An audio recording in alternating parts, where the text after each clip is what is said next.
Long term అంటే ఇంటర్మీడియట్లో రాకుండా 2 ఇయర్స్లో రాకుండా తర్వాత 1 ఇయర్ కోచింగ్ రిపీటర్స్లో జాయిన్ అయిన వాళ్ళల్లో నాకు తెలిసి ఇంతవరకు 2016 నీట్ వచ్చింది.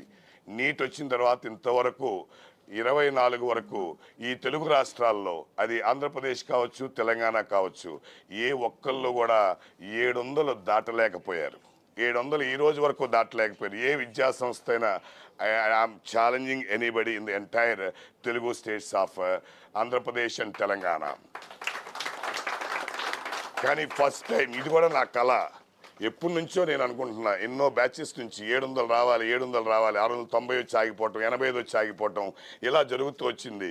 ఆ కళ ఈ రోజున మాకు ఒక ఆనందాన్ని, ఒక ఉద్వేగాన్ని, ఒక రకమైన ఒక దాన్ని ఇవ్వగలిగింది. అందులో మొట్టమొదటిగా Mallikarjunarao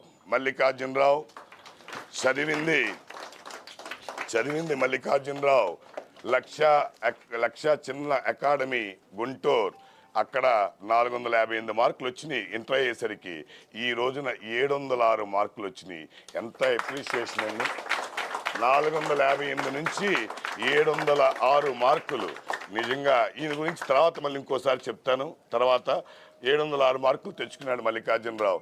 I'm very very happy. ఆ తర్వాత మన అమ్మాయి పేరేంటి, పూజిత. ఆమె ఇక్కడే విజయవాడలో శ్రీ చైతన్య గోశాల చదివింది. ముందుగా 522 మార్కులు వచ్చినాయి.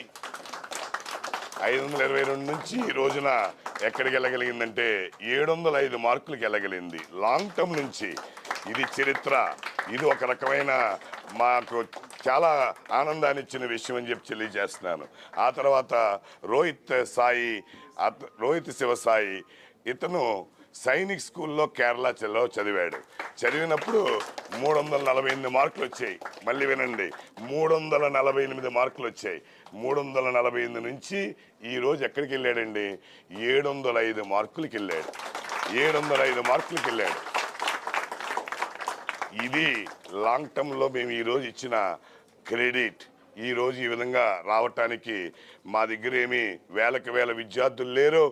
మా దగ్గర స్పెషల్ ప్రోగ్రామ్స్ లేవు, స్పెషల్ క్యాంపస్లు లేవు. మేము ఫాలో అయింది ఒకటే పద్ధతి. మనము ఒక క్రమశిక్షణతో ఒక వ్యవస్థను ఏర్పరచుకుని నిజాయితీగా వాళ్ళతో వెన్నంటుంటూ, ఎన్సీఆర్టీ అంటే ఒక భగవద్గీత, లేకపోతే ఒక బైబిల్, లేకపోతే ఒక ఖురాన్, ఆ ఎన్సీఆర్టీని మనం క్షుణ్ణంగా మొదటి నుంచి చివరి వరకు కాన్సెప్షనల్గా ఇవ్వగలిగితే ఏ రిజల్ట్ అయినా ఇవ్వచ్చని నమ్మాం.